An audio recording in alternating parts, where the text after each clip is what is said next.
안녕하세요. DJ 가을입니다. 오늘의 사연 시작해 보겠습니다. 안녕하세요. 30대 초반의 직장인 여자예요.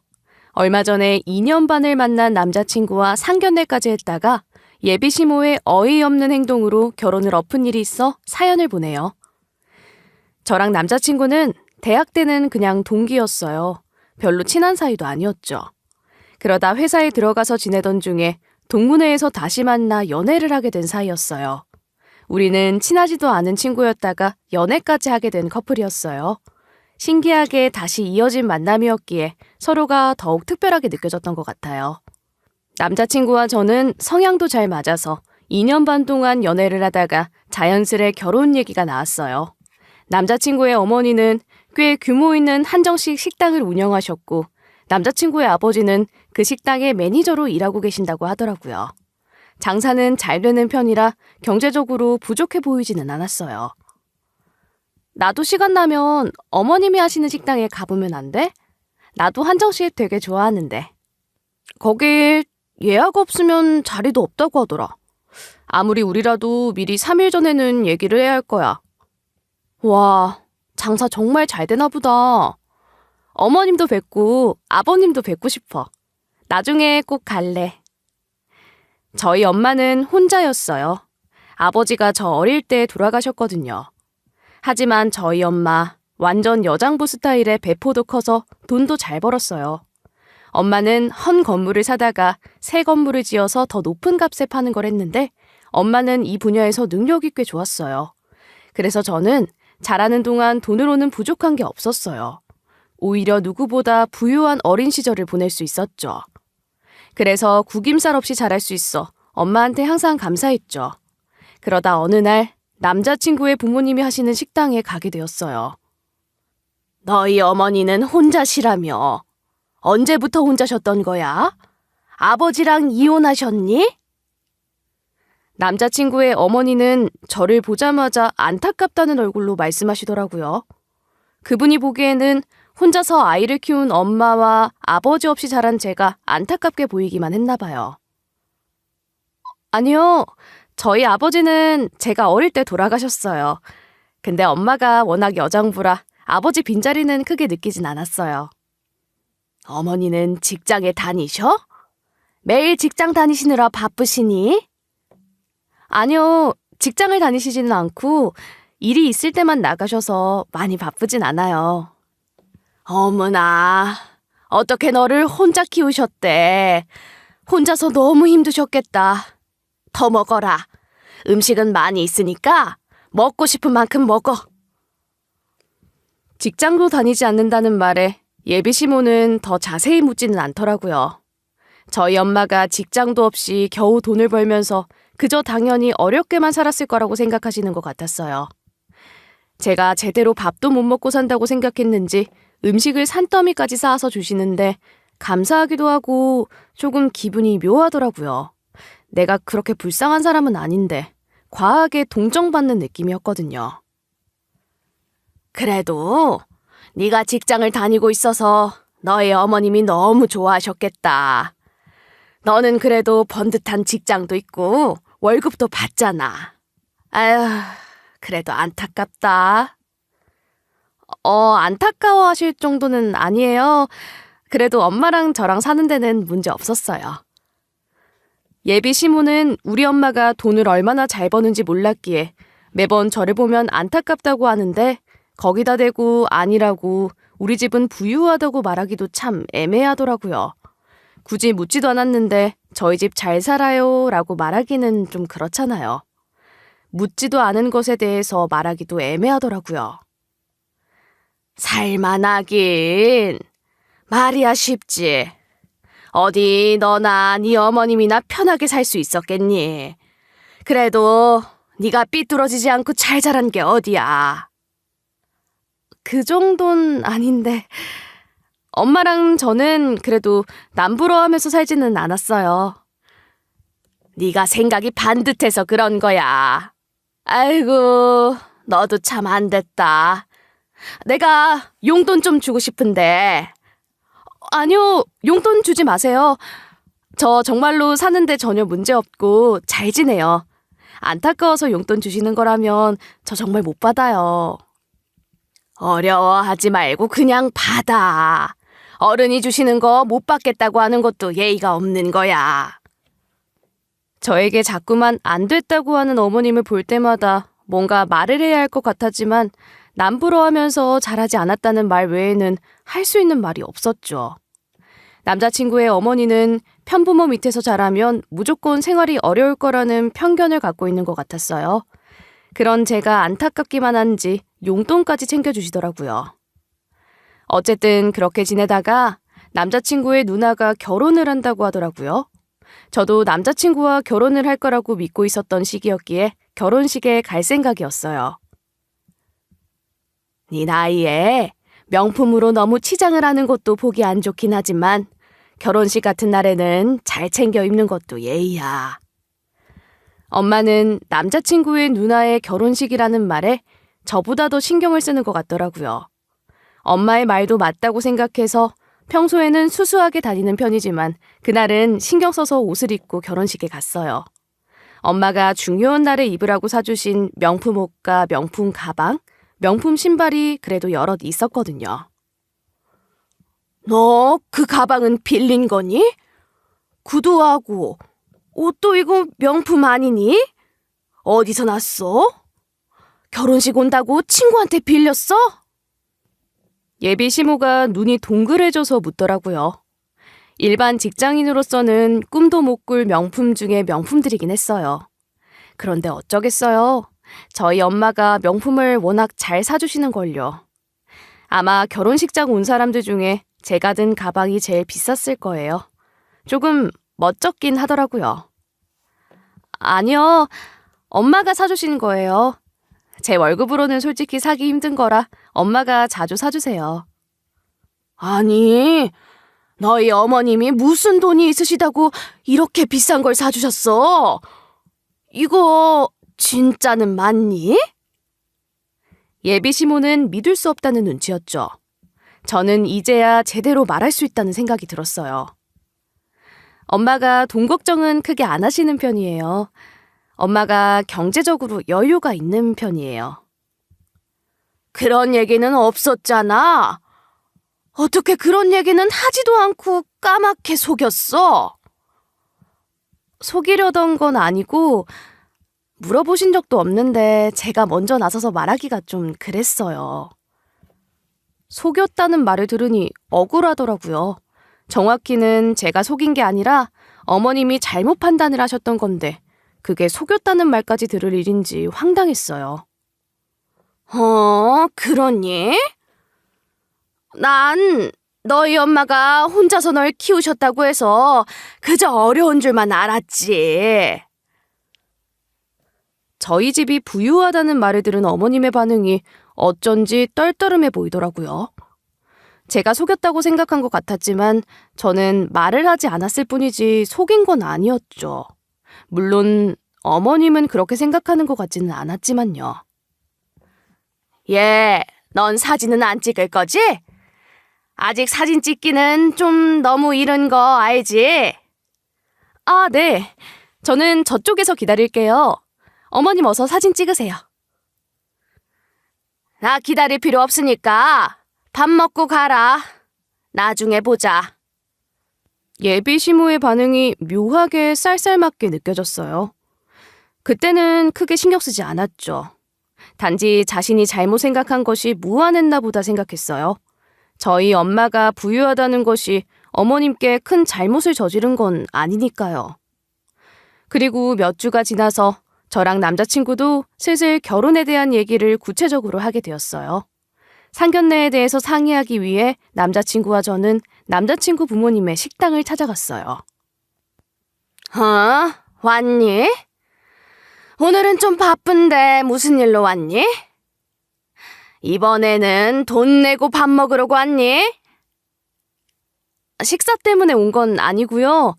저희 상견례 날짜를 잡아야 하지 않을까 해서요.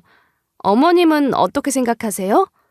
저희 엄마는 좋아하시는 눈치거든요. 상견례 날짜 잡아야지. 장소는 우리 식당에서 하는 게 어떻겠니? 다른 데 갈 필요가 어디 있어. 얘 누나도 상견례는 우리 식당에서 했어. 그것도 좋을 것 같아요. 저희 엄마한테도 말씀드릴게요. 예비 신호의 결혼식 이후로 저를 볼 때마다 조금 쌀쌀맞게 굴던 어머님은 상견례 날짜를 잡는 일에는 적극적이시더라고요. 자신의 식당에서 상견례를 하는 것이 의미가 있다고 생각을 하시는 것 같았어요. 저희 엄마도 좋다고 하셔서 상견례는 예비 시모의 가게에서 하기로 했죠. 안녕하세요. 처음 뵙겠습니다. 애들한테 얘기는 많이 들었는데 이제야 찾아뵙네요. 아까 보니까 외제차가 있던데 사돈 되실 분 차인가 봐요? 어머님은 첫 인사도 하지 않고 엄마가 타고 온 외제차에 대해서 묻더라고요. 그리고는 엄마가 들고 온 가방이며 옷을 노골적으로 살피는데 보고 있기도 민망하고 엄마도 예비 시모의 태도에 엄마도 당황한 표정을 감추지 못하더라고요. 네, 제가 오는 걸 보셨나 보네요. 어쨌든 처음 뵙겠습니다. 그래도 엄마는 가능한 한 침착하게 인사를 했어요. 그 차 굉장히 비싼 걸로 알고 있는데 수입이 대단하신가 봅니다. 어떻게 혼자서 애를 키우시면서 그렇게 재산을 많이 축적하셨어요? 재산이 꽤 되시는 거죠? 예비 시모가 눈을 반짝이면서 묻더라고요. 살면서 재산을 얼마나 축적했냐는 질문을 그때 처음 들은 엄마는 불편한 기색이었어요. 저도 살면서 그런 말을 노골적으로 하는 사람이 있다는 걸 그때 처음 알았죠. 저희 두 식구 먹고 살기에는 부족함은 없이 지내고 있습니다.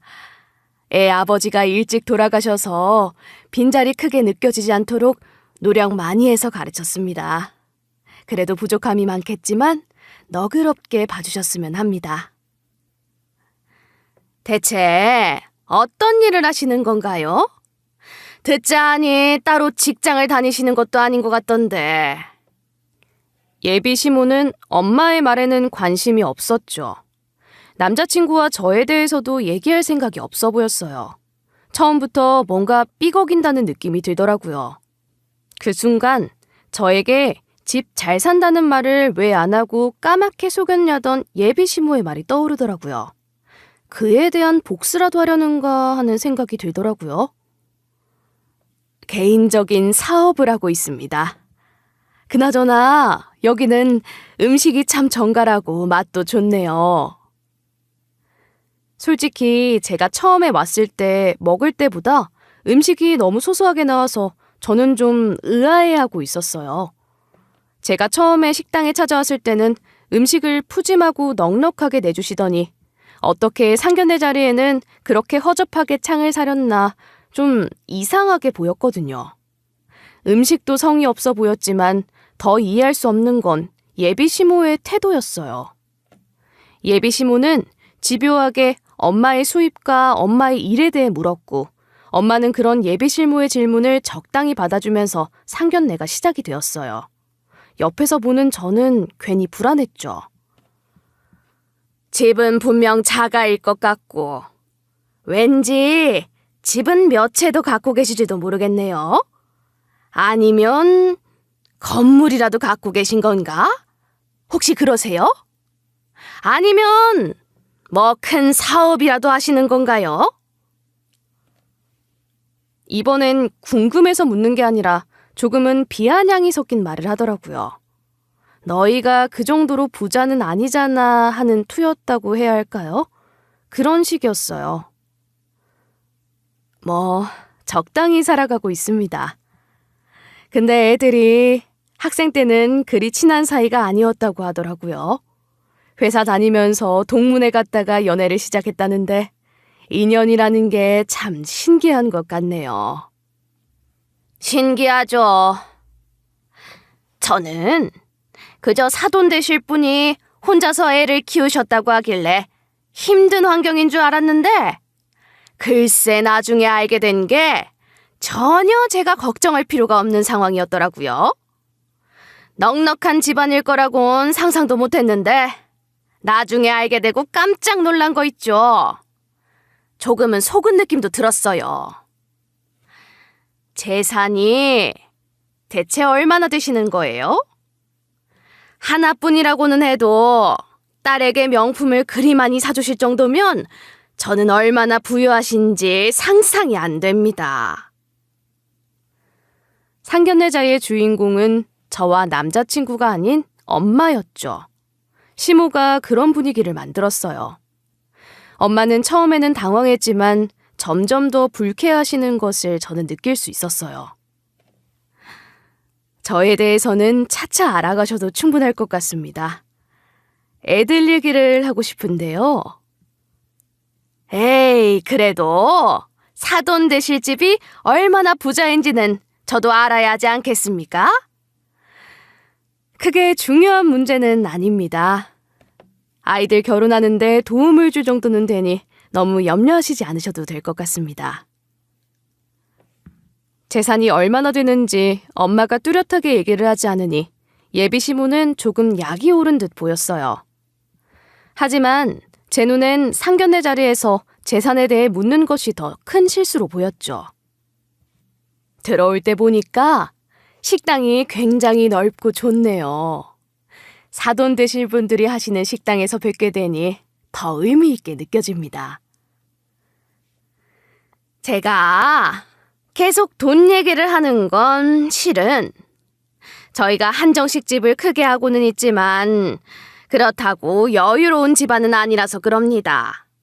장사도 예전만큼 잘 되지도 않고 세도 내고 인건비 나가고 어쩌고 하면 근근히 살아가고 있거든요. 애들 결혼하면 남자 쪽에서 지불해야 한다는데 사실 저희는 그럴 형편이 못 됩니다. 얼마 전에 얘 누나도 결혼을 해서 그때 돈이 많이 나갔죠. 그래서 저희는 지금 가진 게 없답니다. 요즘에는 그런 거 나누지 않고 반반으로 많이 한다고 하던데요. 솔직히 말씀드리면 사돈 되실 분이 경제적으로 여유도 있으신 것 같아서 드리는 말씀인데 집은 그쪽에서 구하는 게 낫지 않나 싶습니다. 무조건 반반을 하는 것도 맞지는 않죠. 더 여유로운 쪽에서 부담을 하는 게 합당한 것 같습니다. 애들 결혼하는데 저도 돈을 아끼고 싶은 건 아닙니다만 한쪽에서 전적으로 부담을 하는 건 애들에게도 부담이 될 수 있다고 보는데요. 작은 집이라도 비슷하게 들여서 같이 도와주는 게 낫지 않을까요? 이후에는 애들이 알아서들 잘 살겠죠. 예비 시모의 노골적인 요구에 엄마가 딱 부러지게 맞받아쳤어요. 밀리지 않고 할 말을 다 하는 엄마가 그때는 참 멋있어 보이더라고요. 그리고 한편으로는 예비 시모가 돈귀신이라도 들렸나? 왜 상견례 자리에서 계속 돈 이야기만 하는 건지 이해가 안 됐어요. 아, 예. 생각보다 좀 쪼잔한 스타일이신가? 돈 많은 사람들은 시원하게 잘 쓴 것 같은데 아니라면서요. 자식이라도 돈을 아끼시는 걸 보니 있는 사람들이 더 한다는 말이 괜히 있는 말은 아닌 것 같네요. 예비 시모는 자신의 요구가 받아들여지지 않자 대놓고 비아냥대기 시작하더라고요. 저는 놀라서 예비 시모를 쳐다보았더니 눈까지 흘기며 입을 삐죽이는데 사람이 질투에 눈이 멀면 추해지는구나. 그때 느꼈어요. 정말 추한 얼굴로 추한 말을 하더라고요. 상견례 자리는 불편하고 어려운 자리인 줄 알았는데 사부인 되실 분은 굉장히 편해 보이십니다. 아니면 제가 만만하신가? 우리 엄마가 비아냥을 듣고도 그냥 넘어갈 사람이 아니었죠. 일침을 날려주더라고요. 아주 속이 시원한 대답에 저는 얹은 속이 풀리는 느낌이었어요. 상견례 자리는 신경전을 하는 자리죠. 저도 쉽지 않을 줄은 알고 나왔습니다. 신경전이라는 말에 저는 들고 있던 젓가락을 딱 내려놓았어요. 기분이 정말 더럽더라고요. 신경정리나 하려고 자신의 식당으로 불렀나? 저는 예비 시모의 무례한 태도를 이해할 수 없었어요. 엄마의 기분도 엉망일게 예상이 되더라고요. 딸 때문에 참고 있을 엄마를 생각하니 제가 괜히 더 죄송했죠. 남자친구를 보았더니 저만큼이나 당황하고 불편해 보이더라고요. 자신의 엄마를 빤히 바라보며 당황한 얼굴을 하고 있는 남자친구는 한마디도 못하고 그저 좌불안석이었어요. 웃긴 건 예비 시부였어요. 예비 시모가 열심히 떠드는 동안 한마디도 하지 않고 식사만 하는데 꼭 없는 사람 같았죠. 얘기가 안 좋게 흘러가는데도 별 생각 없어 보였어요. 예비 시부의 무심함과 예비 시모의 경우 없는 태도에 저는 당장이라도 상견례 자리를 끝내고 엄마와 집으로 가고 싶더라고요. 저희가 애들 결혼에 지원해 줄 수 있는 돈은 300만 원 정도입니다. 그 이상은 여유 있는 쪽에서 도와주시죠. 저희는 그렇게 해주셔야만 애들 결혼을 허락할 생각입니다. 300만 원이요? 300만 원으론 애들이 살 집에 드릴 물건도 사지 못할 것 같은데요. 300만 원 이상이 들 것 같으면 애들 결혼도 허락하지 않으시겠다는 건가요? 우리 애가 마음에 안 들어서 그런 건 아니고요. 저희가 돈을 댈 수 없는데 어쩌겠습니까? 저희가 능력이 안 되는걸요. 돈이 없는데 결혼을 시키는 것도 무책임한 것 같고요. 예비 시모는 상견례 자리를 무슨 거래처와 밀당하는 자리로 알았나 봐요. 저는 그런 예비 시모의 태도에 결혼이고 뭐고 하고 싶은 마음이 싹 달아나더라고요. 오늘 상견례는 여러모로 대화가 참 어려웠네요. 계속 돈 이야기만 할 줄 알았다면 오지 말 걸 그랬어요. 결혼을 하지 않으면 따님이 손해가 클 것 같은데요. 남자 나이 30은 결혼하기엔 늦은 나이는 아니지만 여자 나이에 30이면 불안하지 않으세요? 이건 협박인가? 신경전을 넘어 싸움이라도 거는 것 같더라고요. 결혼하고 안 하고는 애들에게 맡기고 부모는 곁에서 작은 도움만 주는 게 맞다고 생각하고 있습니다. 그리고 나이 때문에 억지로 결혼을 할 필요는 없다고 생각하는데요. 아, 예. 그렇게 말씀하시는 것도 이해는 합니다. 그럼 계산서 가져다 드릴게요. 계산서라는 말에 엄마가 기가 막히다는 얼굴로 멍하니 있으니 예비 시모가 자리에서 일어났어요. 잠시 후에 예비 시모가 정말로 계산서를 들고 와서 저희 엄마의 코앞에 들이대더라고요. 식사값이 300만 원입니다. 특별히 가족 할인해드린 겁니다. 상견례 자리라도 낼 건 내셔야죠. 예비 시모는 저희 엄마에게 계산서를 내밀며 얄밉게 웃기까지 하더라고요. 그동안 이성의 끈을 겨우 붙잡으며 참고 있던 엄마는 계산서를 보고는 박장대소를 하며 웃었어요. 갑작스러운 엄마의 웃음에 저는 불안하게 엄마를 바라보았죠. 아, 이렇게 평범한 식사가 금액이 300만 원이나 한다고요? 정말 놀랍네요. 식사가 휘황찬란하지도 않고 그저 평범해 보였던 건 사실이었어요. 오히려 평소에 나오는 것보다 간소화된 것이 아닌가 싶을 정도였죠. 그러면서 어떻게 계산서를 우리한테 내미는 건지.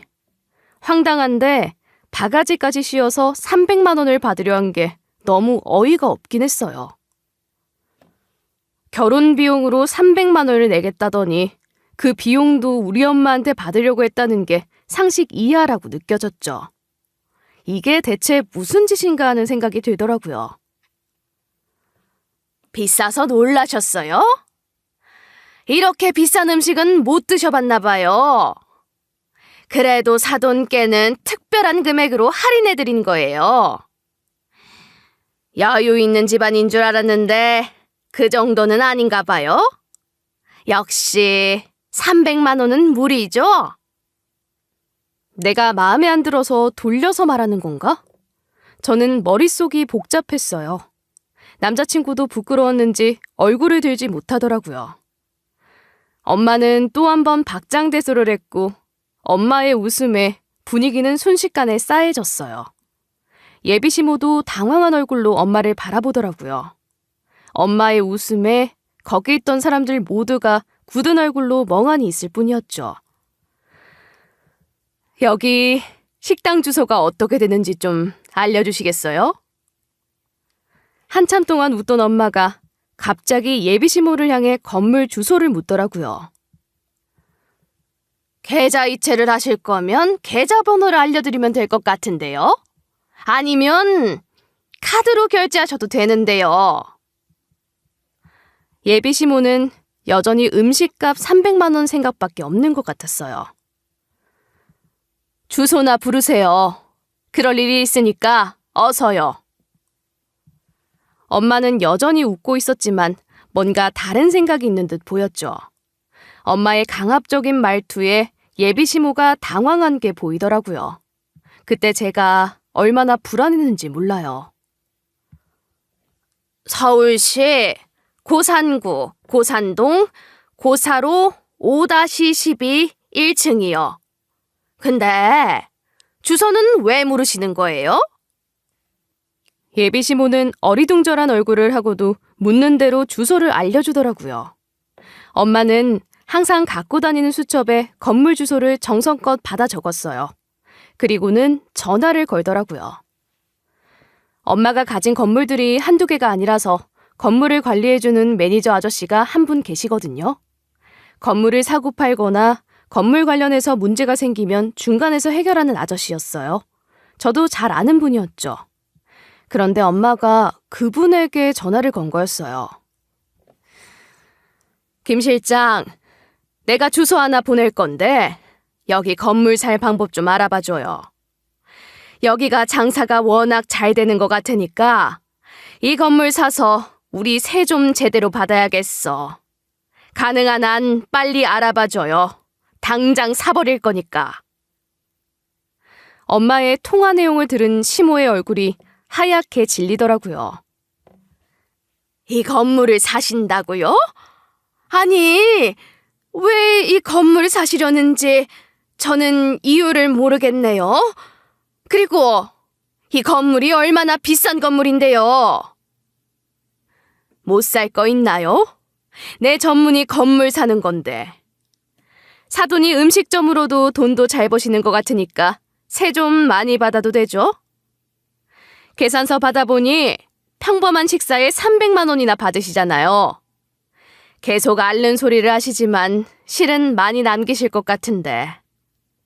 장사 계속 하시려면 원래 내시던 세의 2배, 아니 3배는 내셔야겠네요. 예비시모는 몰랐을 거예요. 저희 집이 경제적으로 여유가 있다고만 했지 건물을 그냥 살 정도로 부유하다고는 알지 못했겠죠. 계산서는 제가 웃자고 가져온 거예요. 저희가 정말로 식사비를 받으려고 했겠어요?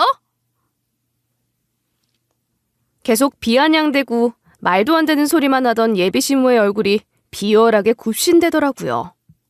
예비시모는 당황한 얼굴을 그대로 드러내면서 조금은 떨리는 목소리로 말을 하더라고요. 제 눈엔 웃자고 한 소리가 아니라 겁나서 계산서를 다시 가져가는 걸로 보였죠. 저랑 엄마는 예비시모가 자리를 비운 사이에 인사도 하지 않고 그 자리에서 그냥 나왔어요. 예비시부나 남자친구도 저희를 붙잡지는 않더라고요. 그저 바보들처럼 저희가 나가는 모습을 멍청하게 보고만 있더라고요.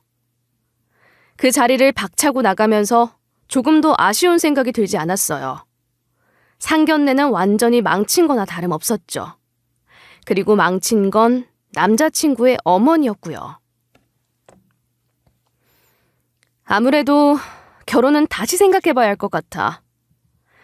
남자친구 어머님이 평소에는 나한테 잘해주셨는데 상견례에서 이런 식으로 하실 거라고는 상상도 못했어.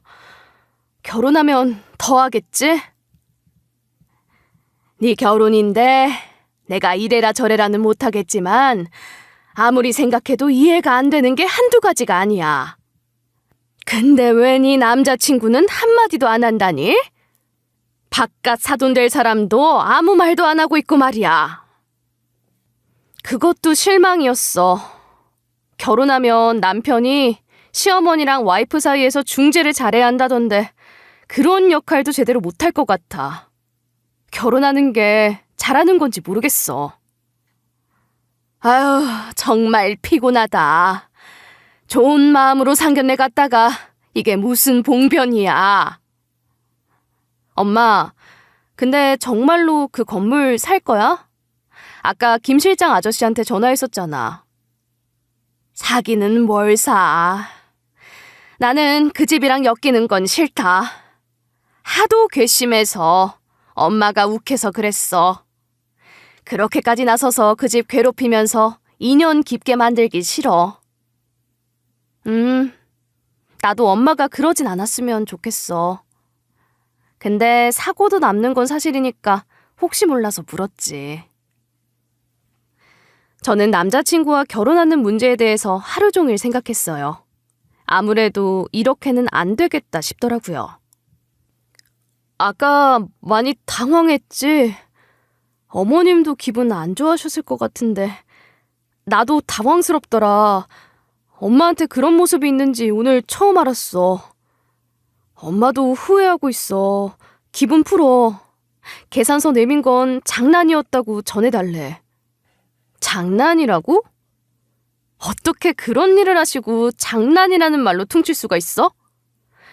나는 정말 이해가 안 돼. 그리고 너는 어떻게 내내 한마디도 안 했어? 너라도 네 엄마 막았어야 하는 거 아니야?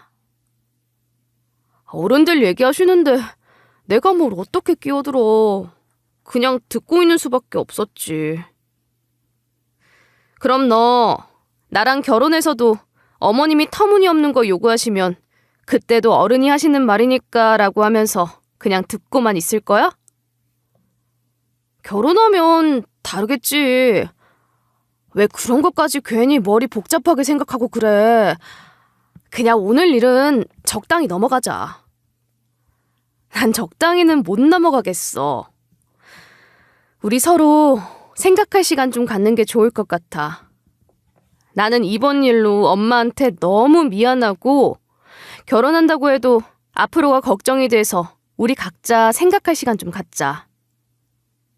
생각할 시간을 갖자니 그건 헤어지자는 뜻 아니야? 왜 그래? 다음에 다시 잘 얘기하면 잘 이겨낼 수 있는 일이잖아. 그렇게 쉽게 넘어갈 일은 아니라고 생각해. 그리고 헤어질 수도 있는 일이라고 생각해. 오래 걸리지 않을 거야. 지금은 머리가 아프니까 내일 얘기해. 이번 한 번의 일로 너무 극단적으로 생각하는 거 아니야? 조금만 더 긍정적으로 생각해 줄 순 없어? 우리 둘은 사이 좋잖아. 우리가 결혼하는 거지 부모님 보고 결혼하는 건 아니잖아. 이번 한 번으로 실망이 컸어. 우리 둘은 사이가 좋지만 결혼은 가족과 가족의 만남이잖아. 너희 어머님이 나 반대하셔? 그래서 그러는 거야? 내가 설득해 볼까? 엄마가 반대하는 거 아니야. 내가 못하겠어. 일단은 전화 끊을게. 나 생각할 시간이 필요해. 그렇게 전화를 끊자마자 저는 결혼하고 싶지 않다는 생각이 강하게 들더라고요. 헤어지는 쪽으로 마음이 굳어지니까 오히려 편안한 기분이 들었어요. 아쉽다거나 미련이 남는다거나 그런 건 없었죠. 헤어지자. 나 이번 일로 너랑 결혼은 못하겠다는 생각이 들었어. 잡지 말고 그냥 헤어져. 다음날 바로 남자친구에게 이별을 통보했죠. 생각할 시간이 더 필요한 것 같아. 어떻게 상견례 마치고 며칠 되지도 않아서 헤어지자는 거야. 나는 받아들이지 못하겠어. 우리 엄마도 후회하고 있다고 말했잖아. 용서해주면 안 돼? 이렇게 헤어지게 돼서 나도 안타까워. 근데 나는 이미 마음 굳혔어. 그렇게 남자친구와는 헤어졌다고 생각했죠. 하지만 전 남자친구의 어머님까지 저에게 전화를 걸었더라고요. 헤어진다니 그게 무슨 말이야? 나 때문에 헤어지기로 한 거니? 내가 말이 심했다는 건 아는데 그래도 이번 한 번으로 헤어진다니 너무 성급하다 얘. 여러 가지 이유로 헤어지는 게 낫다고 생각했어요. 상견례 날의 일이 저한테 충격이었던 것도 사실이고요. 네 마음 충분히 안다. 근데 너도 알잖아. 내가 평소에 너를 얼마나 예뻐했는데 그걸 모른다고는 하지 않겠지? 얼마 전부터 묘하게 저한테 차가우셨잖아요. 그건 대체 왜 그러셨던 거예요? 난 너희 집이 어려운 줄 알았어. 근데 아니라고 하니까 나도 모르게 괜히 배신감이 느껴지더라. 내 아들이 너무 부유한 집안이랑 결혼을 한다고 하니까 우리 아들 기죽을까봐 일부러 지지 않으려고 한 것도 있었다. 그래, 내가 실수한 것 같다. 너희 엄마가 돈도 많이 버시는 것 같고 해서 질투도 났어. 나 지금 아주 솔직하게 내 심정 얘기하는 거야. 그래도 그렇지. 어떻게 상견례 한 지 하루 만에 헤어진다는 말이 나와. 그건 아니지. 전 남친의 어머님이 솔직하게 말하고 있다는 건 저도 느낄 수 있었어요. 하지만 저희 엄마에게 쪼잔한 스타일인가 하며 비아냥대던 말이나 막무가내로 결혼 비용 될 수 없다고 한 거, 300만 원 내라며 계산서 들이민 걸 생각하면 여전히 화가 풀리지는 않더라고요. 질투를 하는 모습이 너무 추하게 보이던 것도 잊히지 않더라고요. 어른답지 않은 행동이잖아요. 제가 전 남자친구랑 결혼을 한다고 하면 더하면 더했지 다시는 안 그럴 거라는 믿음이 생기지는 않더라고요. 그렇다 해도 이미 시작부터 어그러진 관계가 어떻게 더 나아질 수 있겠어요. 저는 이건 아닌 것 같아요. 이렇게 결혼해봐야 계속 상견례 일이 생각이 날 것 같아요. 나 때문에 너희가 헤어졌다는 걸 나는 도저히 받아들일 수가 없어. 그러지 말고 내가 이렇게 사과도 했는데 다시 한번 생각해 줄 수는 없겠니? 내가 간절히 부탁하마. 결혼 비용도 300만 원 이상 낼 수는 없다고 하셨던 말. 저는 그 말도 못 잊겠어요. 저희 엄마가 좀 부유한 것 같으니까 전부 뜯어먹으려고 한 거로만 보였어요. 내가 설마 진짜 그럴 생각이었겠니? 그건 아니야. 내가 정말 왜 그렇게 말했는지 나도 내가 미워 죽겠어. 그 말은 잊어주면 안 되겠니? 정말 부끄럽다. 아들 앞에서도 민망하다. 시작부터 이렇게 어그러졌는데 어떻게 앞으로를 같이 살지 막막해요. 저희 관계는 여기까지인 것 같아요. 그렇게 전화를 끊었어요. 전 남친의 어머니에게 사과는 들었지만 그래도 결혼은 못하겠다는 생각이 들더라고요. 잘못했다고 후회하고 있다고 했지만 그렇게 후회할 일을 왜 했는지 이해할 수가 없었어요. 그런 분을 시어머니라고 모시고 살 자신도 없었고 아무리 사과를 하셨다고 해도 잊혀지진 않을 것 같더라고요. 그리고 저희 엄마랑은 처음 보는 자리였잖아요. 저희 엄마한테 인사도 하지 않고 돈은 얼마나 많은 거냐고 질문하던 걸 생각하면 저조차도 부끄러웠어요. 그리고 신뢰라는 게 그렇잖아요. 신뢰는 쌓는데 시간과 노력이 오래 걸리지만 무너지는 건 한순간이잖아요. 이 사람들이 나와 가족이 될 사람들이다. 믿어도 된다. 하는 마음은 상견례 이후로 사라진 지 오래였죠. 내가 잘못했어. 내가 미쳤었나 보다. 실은 내가 널 정말 아끼고 예뻐하는데 그걸 잊고 내가 그저 자존심 세우겠다고 너랑 너희 어머님한테 큰 실수를 했어. 내가 너희 어머님한테 전화 좀 드려보면 안 될까? 내가 정중하게 사과를 드리고 상견례 자리 다시 갖는 게 어떻겠니? 전 남친의 어머님은 필사적이었지만 저는 마음이 뜬 지 오래였죠. 그러실 필요 없으실 것 같아요. 저희 엄마도 원치 않으실 거고 저도 원하지 않아요. 너도 알잖아. 내가 원래 그렇게 막대 먹은 사람은 아니라는 거. 상견례 때는 내가 정말 미쳤던 것 같다. 다시 하자. 그때는 내가 제대로 대접할게. 또 300만 원 나왔다고 하시려고요? 아니, 제대로 대접한다고 하셨으니까 500만 원이 나올 수도 있겠네요. 그때는 내가 솔직히 말하면 300만 원도 못 내면서 무슨 부자냐고 말해보려고 그런 거야. 너희 그렇게 부자 아니다. 그러니까 우리나 너나 다 똑같으니까 우리 아들 무시하지 마라. 이런 말만 하려고 했던 건데 뭔가 잘못 꼬여서 완전히 어그러진 거라고.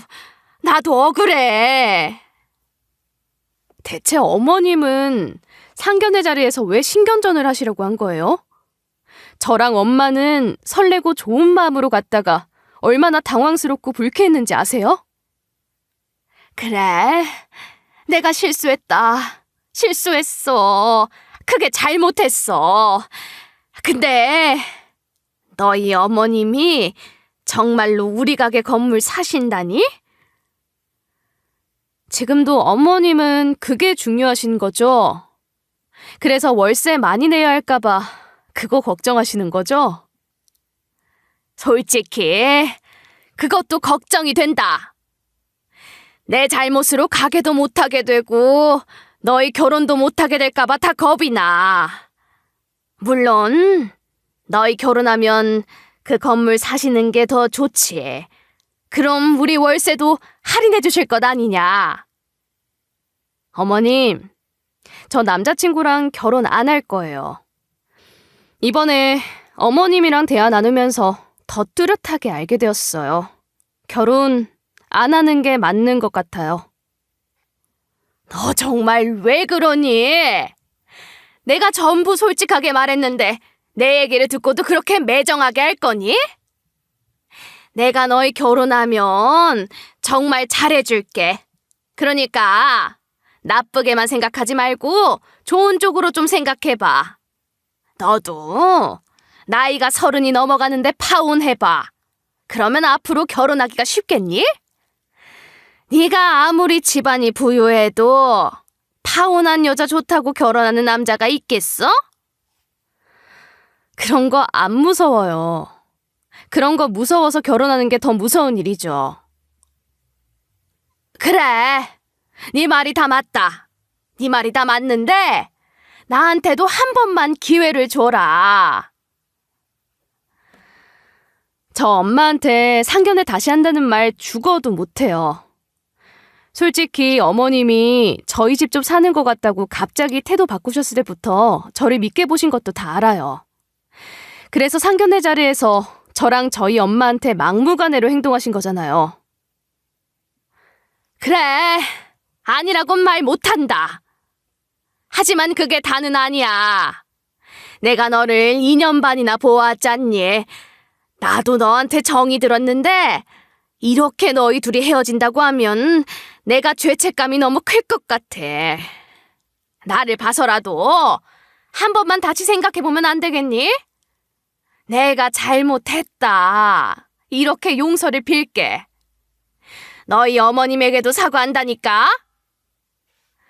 그런 생각을 상견례 전에 하셨으면 참 좋았을 텐데 저도 아쉽네요. 그럼 이만 끊겠습니다. 전화를 끊고도 몇 번이나 전 남친의 어머님으로부터 전화가 왔지만 저는 받지 않았어요. 이미 마음의 결정을 내렸는데 굳이 잘못했다는 말을 여러 번 들을 필요는 없겠다는 생각이 들더라고요. 전 남자친구에게는 전화가 오지 않더라고요. 그렇게 2주가 지났을 때 전 남자친구로부터 전화가 오더라고요. 처음에는 받지 않았는데 메시지로 꼭 할 말이 있어서 그런다며 전화 좀 받아달라는 말에 한 번은 전화를 받았죠. 그동안 잘 지냈어? 어떻게 지냈는지 궁금하다. 너희 어머님도 잘 지내셔? 잘 지내는지 그거 궁금해서 통화하자고 한 거야? 우리 이제 안부 묻고 그럴 사이는 아니잖아. 그건 그냥 궁금해서 물은 거야. 사실은 엄마 때문에 전화했어. 엄마가 요즘 밥도 못 먹고 잠도 제대로 못 자. 그래서 얼마 전에는 병원까지 다녀왔어. 설마 그것 때문에 우리가 다시 만나야 한다. 그런 말을 하려는 건 아니지? 너는 우리 엄마가 병원까지 다녀왔다는데 걱정부터 해줘야 하는 거 아니야? 대체 어디가 그렇게 아프셨냐고 그것부터 물어야지. 그래, 대체 어디가 그렇게 아프셔서 병원까지 가셨던 거야? 그리고 나한테까지 그 얘기를 전하는 이유는 뭐야? 엄마가 많이 불안해하셔. 너희 어머니가 가게 건물 사서 그걸로 월세 높게 받을까 봐. 그러니까 건물 사시지 말라고 네가 대신 부탁 좀 드려줘. 그래야 우리 엄마도 더는 걱정 안 할 수 있을 것 같아. 지금 건물주가 누군가한테 건물 판다는 소문이 들렸나 봐. 그게 너희 어머님 아니야?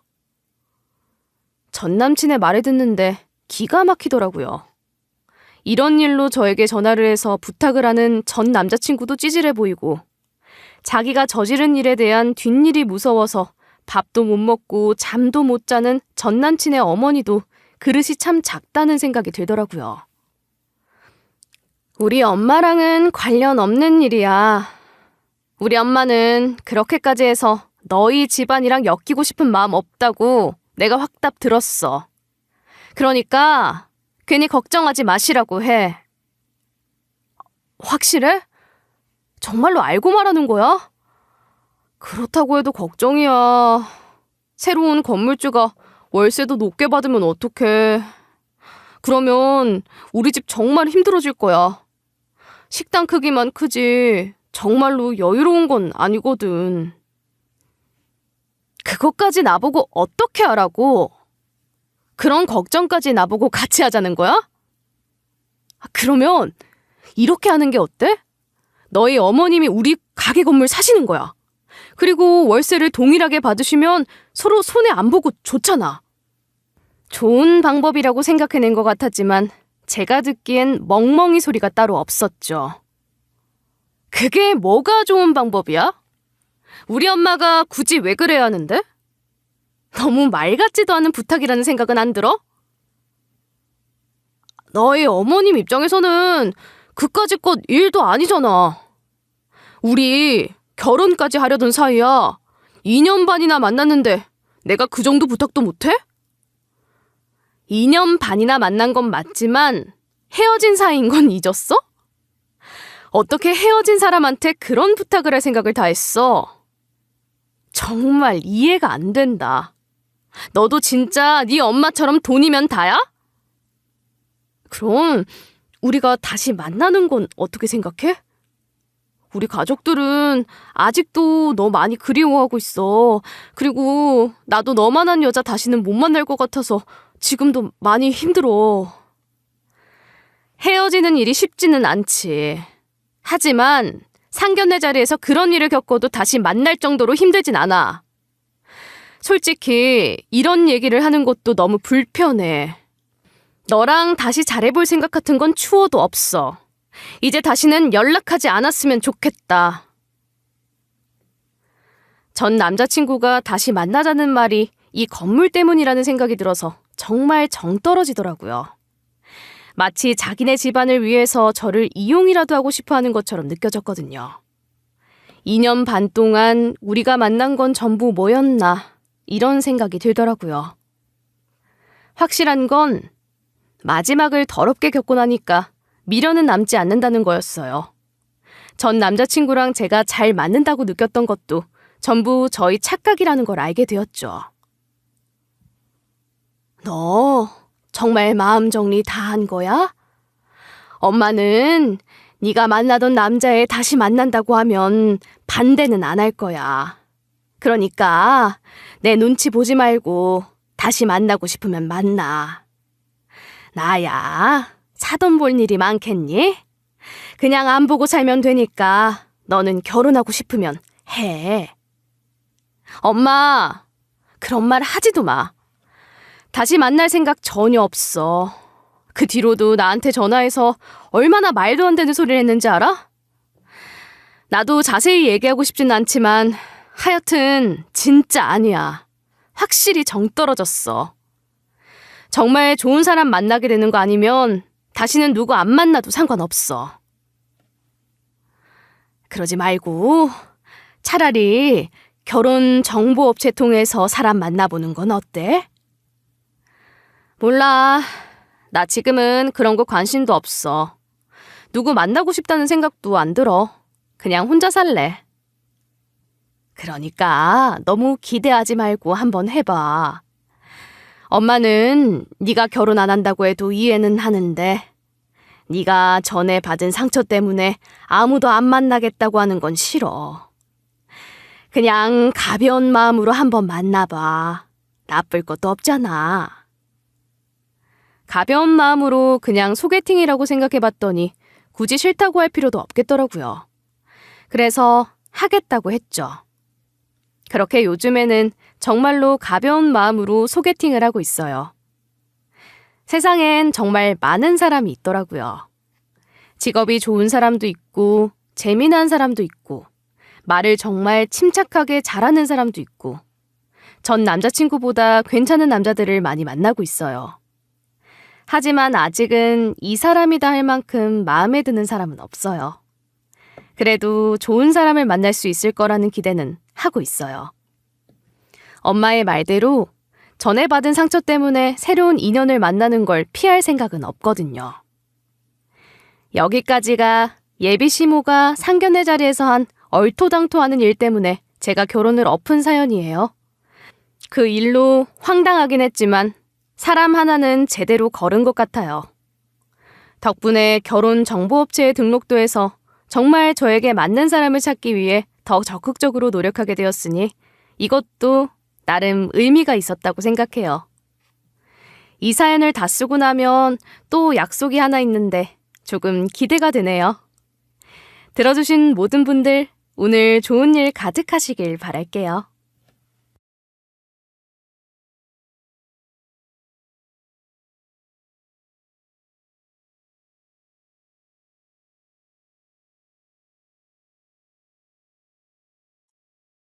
안녕하세요. DJ 라니입니다. 오늘의 사연 시작해 보겠습니다.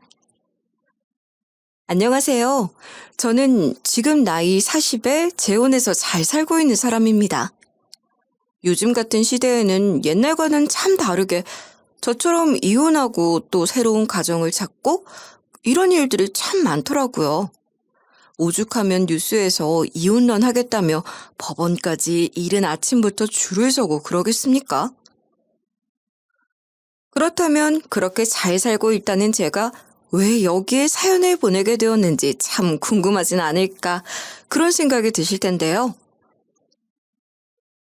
참 행복이라는 것이 정말 가지기 힘들다 생각하는 것이 재혼 후에도 이런 일이 생길 줄은 생각도 못하고 살았기 때문인가 봐요. 안 좋은 일로 헤어지고 난 뒤 그 집안과는 정말 인연도 없으리라 생각했는데 이게 이렇게 될 줄 누가 알았겠어요? 참 연이라는 것이 즐기기도 하다는 생각을 하게 됩니다. 우선 제 사연을 이야기하기 전에 전 남편과의 이혼 사유가 무척이나 궁금하리란 생각이 드는데요. 사실 정말 흔하디 흔한 이유로 전 남편과 이혼을 했어요. 남편의 불륜 때문에 이혼하게 됐거든요. 정말 우습죠? 10년을 같이 살고 8살 다 되어가는 딸아이 하나 같이 키우면서 불륜을 5년이나 저지르고 있던 걸 모르다니 말이에요. 그것도 떡하니 두 집 살림을 하고 있더라고요. 시댁에서는 이걸 또 다 알고 있는 모양이었고 말이죠. 아무튼 간단하게 이혼 전 이야기를 하자면 저희 부부는 썩 집안이 넉넉한 편은 아니었습니다. 저와 전 남편이 모두 맞벌이를 해서 아이 하나 겨우 양육할 수 있는 정도였으니까요. 그래도 내 자식 하나 잘 키워보겠다 갖은 노력을 다했는데 남편은 항상 신용만 하는 것 같아서 늘 제 마음에 들지 않았습니다. 그래서 전 남편과 자주 다투기도 했어요. 시작은 아이 문제였지만 끝은 언제나 돈 문제였죠. 아이에게는 이런 부모가 싸우는 모습을 보이긴 싫어서 큰 소리 내지 않고 조용히 방문을 닫고 전 남편과 대화를 하려고 참 많이 노력했었던 것 같아요. 그러다가 하루는 전 남편의 불륜 사실을 알게 되었죠. 당시에 저는 너무 큰 충격을 받아서 이 일을 어떻게 대처해야 할지도 정확히 판단을 못하고 있었어요. 그래도 전 남편이란 사람이 밖에서는 항상 가정에 충실한 남자처럼 보이려고 노력하는 사람이었거든요. 하지만 집에만 들어오면 저랑 그렇게 돈 때문에 실랑이를 하던 사이였고요. 밖에서 그런 저희 사이를 오해하는 경우도 있었는데 어느 날 옆집 사람과 아이 이야기로 작게 담소를 나눈 적이 있는데 세상에 옆집 아주머니가 이렇게 말하는 거예요. 아이 그래도 그 집은 정말 사이도 좋은 것 같다니까. 우리 집은 걸핏하면 바깥 양반이 생활비니 뭐니 하면서 시비를 걸어서 말이야. 요즘 같은 때에 아이 키우면서 돈 넉넉한 집이 어디 있겠어. 그런데 자기네는 항상 조용한 것이 역시나 인꼬부부 아니랄까 봐. 저희가 크게 싸운 적이 없으니 서로 배려 잘하고 사는 인꼬부부인 줄 알더라고요. 순간 어이가 없긴 했죠. 이런 일을 당하면서도 제가 그래도 이 가정 한번 지켜보겠다 열심히 노력한 것은 어김없이 제 하나뿐인 딸아이 하나 때문이었어요. 저처럼 혹시나 이혼 가정에서 자란 애라 손가락질 당하진 않을까 많이 불안했었거든요. 전 남편은 그런 제가 참 우습게도 보였던 것 같았어요. 아마도 자식 때문에 참고 사는 걸 10년 몸 비비고 살다 보니 알게 된 거죠. 그저 불륜 하나만 실망했으면 저도 이렇게까지 마음이 아프진 않았을 텐데. 앞서 말했듯 남편이 두 집 살림을 차렸다 했잖아요. 처음에 저는 전 남편과 이혼하기 전만 해도 남편이 참 능력도 없는 사람이라 생각을 하면서 살았거든요. 몇 년이 지나도 연봉 하나 제대로 올랐다 말하는 적이 없었으니 말이에요. 직급은 올라가는데 올라갔단 연봉은 아주 쥐꼬리만 한 거예요. 어떻게 사람이 얼마나 능력이 없으면 회사에서 저런 연봉 협상을 할까 싶을 정도였죠. 그런데 이혼하는 과정에서 남편의 연봉에 대한 비밀을 알게 된 거예요. 실은 남편이 좀 더 많은 돈을 벌고 있었는데 저한테 숨기고 지금까지 살고 있었던 거더라고요. 아주 잘 벌진 않더라도 적어도 지금보다 집 형편이 더 나아질 수 있을 만한 돈을 벌고 있었는데 두 집 살림을 위해 상간녀한테 줄 돈이랑 우리 집에 쓸 돈을 구분하면서 줬으니 정말 불륜 사실을 알고 난 후에 진상을 파헤치다가 알게 된 이 충격적인 사실에 어찌나 분노로 밤을 지새웠던지.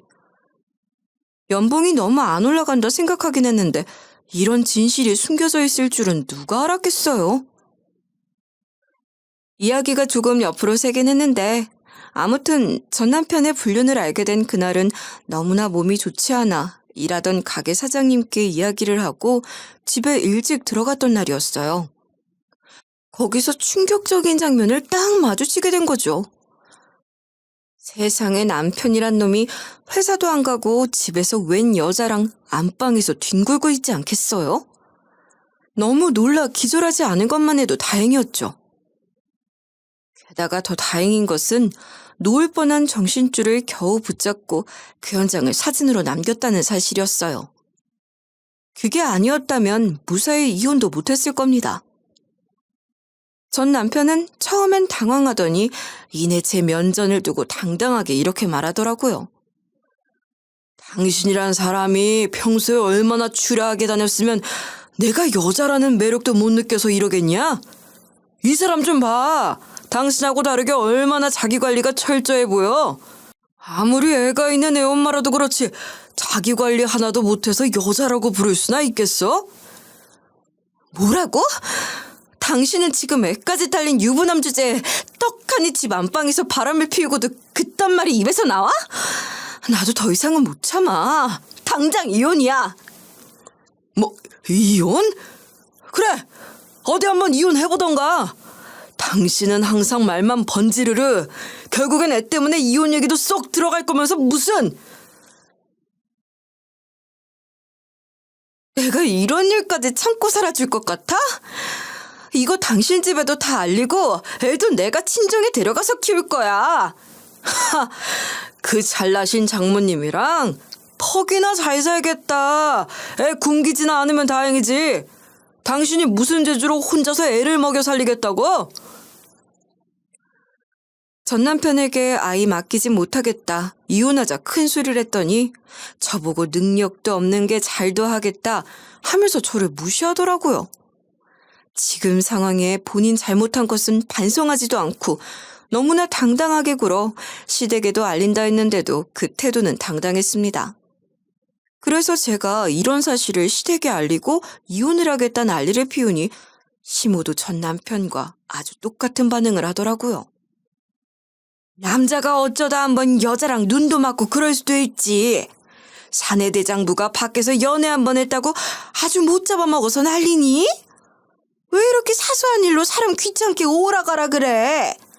이혼이 뭐 네 말처럼 쉽게 되는 줄 아니? 그 소리에 절대 흘리지 않겠다 생각했던 눈물이 저도 모르게 흘렀고 저는 그 길로 아이 손을 잡고 그대로 친정으로 왔습니다. 그런 제 모습을 본 친정엄마는 깜짝 놀라셨고 이내 저를 붙잡고 엉엉 우시면서 말했죠. 어떻게 네가 나를 닮아? 내가 이렇게 이혼하고 살았다고 해서 왜 너한테도 똑같이 이런 일이 일어날 수 있니? 네 팔자가 내 팔자를 닮아가나 보다. 엄마가 미안하다. 정말 미안해. 이런 엄마의 태도 덕분이었을까요? 생각보다 금세 기운을 차려 더 이상 엄마를 우울하게 만들고 싶지 않다는 생각 하나로 전 남편과 이혼을 준비했죠. 쉽지만은 않은 길이었어요. 증거 하나하나를 모으는 일은 말이에요. 다행이라면 제가 현장에서 찍었던 그 사진으로 전 남편의 불륜이 인정됐고 그나마 손쉽게 이혼 소송에서 이길 수 있었다는 거예요. 위자료도 1,000 정도를 챙길 수 있었죠. 거기에 재산 분할도 받아서 당분간은 숨통이 트일 수 있었어요. 다만 아이의 양육권 소송이 조금 힘들었는데 그도 그럴 것이 시모가 제 월급을 물고 늘어졌거든요. 그러면서 자기들이 더 아이 케어 잘할 수 있다면서 말이에요. 판사님, 어떻게 외도를 한 아빠의 옆에 딸아이 둘 수 있겠습니까? 판사님도 하나의 아버지라면 반대로 생각을 해보세요. 이대로 아이를 저 집에 맡기게 되면 제 심정이 어떠할지. 제 짙은 호소에 결국 판사는 제 손을 들어줬죠. 남편의 외도가 절대 아이의 정서에 좋은 영향을 끼칠 수 없습니다. 그걸 강조해서 겨우 양육권을 들고 올 수 있었죠. 처녀는 생활비도 겨우 버는 년입니다. 저런 년한테 내 소중한 소녀 맡길 수 없어요. 시모는 판사의 판결에도 큰 소리를 치며 방방 날뛰었지만 이미 내려진 결론 뒤집을 순 없었죠. 그렇게 저는 그 뻔뻔하고도 철면피 같은 얼굴로 당당하게 서 있던 그 전 남편의 식구들 모두와 결별할 수 있었어요. 그런데 전 남편이라는 인간과 시모는 아주 끈질긴 인간들이었어요. 제 딸이 말이죠. 시모였던 사람을 아주 싫어하거든요. 한 번은 이런 일이 있었어요. 아무리 제가 시댁 사람들과 손절을 하고 전 남편과 이혼을 해서 서로 상종도 하고 싶지 않은 그런 사이라지만 법적으로 아이와 전 남편을 만나지 못하게 할 순 없었어요. 그래서 어쩔 수 없이 아이는 남편을 보러 종종 가곤 했는데 그날은 하필 남편이 야근이라면서 시모한테 제 딸을 맡겼던 겁니다. 그런데 하필이면 그날에 동서도 자기 친정이 바쁘다며 아이를 시댁에 맡긴 거예요. 그때 일이 생긴 거죠. 동서 자식, 그러니까 조카 아이는 아들이었거든요. 그런데 이 시모란 인간이 원래도 아들 선호 사상이 강했던 사람이었거든요. 그래서 손자를 손녀보다 예뻐하셨는데 그날은 시모가 딸 앞에서 제욕을 했던지 딸아이가 시모에게 대들었던 모양이더라고요. 그게 시모의 신경줄을 건드렸는지 자기 손녀임에도 불구하고 버리라며 딸을 보일러도 틀지 않은 냉골방에 가두고 조카 아이만 따뜻한 곳에서 재운 거예요.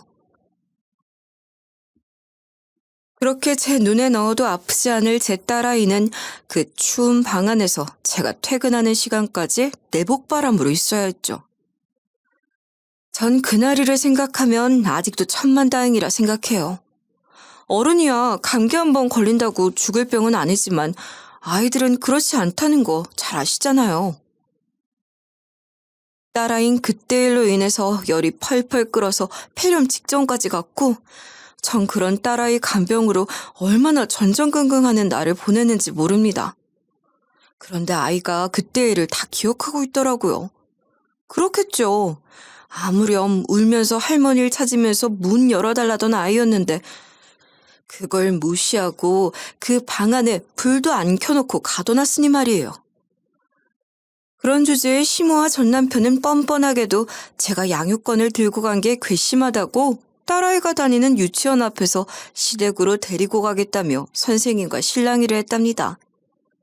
그 와중에 딸아이는 제가 아닌 할머니와 그렇게 정이 없던 아빠가 자기를 데려가겠다 하니 드러누워 자지러지게 울고 선생님 말로는 아이가 정말 숨이 넘어갈 듯이 울었다고 해요. 그러니 아빠 할머니라는 말에도 아이를 보내지 않았겠죠. 정말 이 선생님에겐 감사 인사를 얼마나 드렸는지 몰라요. 그래서 저도 이렇게 느슨하게 있으면 안 되겠구나 싶어 다시 변호사를 찾아갔어요. 일단 돈이 얼마가 들던지 아이와 이 집안을 떼어놔야 되겠구나 싶더라고요. 그렇게 찾은 방법이 면접 교섭권 박탈이었어요.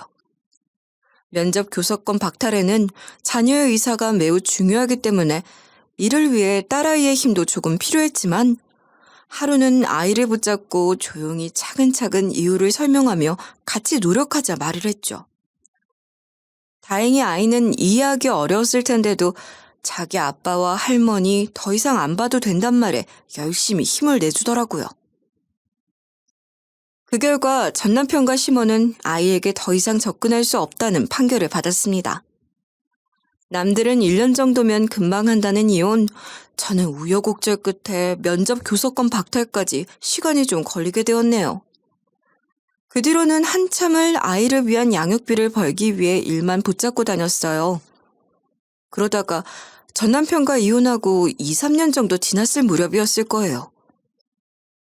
너 이렇게 혼자서 애 키우고 살 거야? 엄마랑 똑같은 전철 밟을 거냐고. 난 내 딸이 이렇게 사는 거 보고 살 수 없다. 다음 주에 선자리 알아봤으니 거기 나가서 남자라도 만나고 다녀. 아직 우리나라는 여자 혼자 살기엔 힘든 나라다. 엄마가 저를 걱정하는 마음은 충분히 이해합니다. 아이는 이제 11살이 다 되어가는 나이였거든요. 한참 돈이 많이 들어가기 시작할 나이였으니 엄마가 가정을 이루라는 걱정하시는 말씀도 충분히 이해는 하는 부분이었어요. 하지만 생각해보세요. 누가 이렇게 큰 애가 딸린 이혼녀를 누가 좋다고 받아주겠어요. 그럼에도 엄마는 꾸역꾸역 선자리 알아봤다 저에게 한번 나가보라 그러는데 그래도 엄마가 노력해서 잡은 선자리 이대로 취소하는 것도 엄마 마음 아프게 하는 일 같아서 일단 그 자리에 나가게 되었죠. 거기서 저는 지금의 남편을 만나게 되었습니다.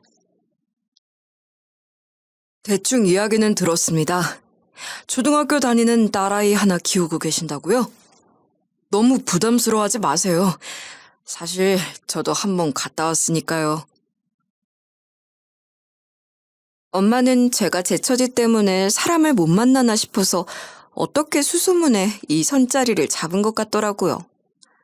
남자는 뒤늦게 아이를 가질 수 없는 몸이라는 것을 알게 되었고 그 일 때문에 이전 아내와 이혼을 하게 되었다 하더라고요.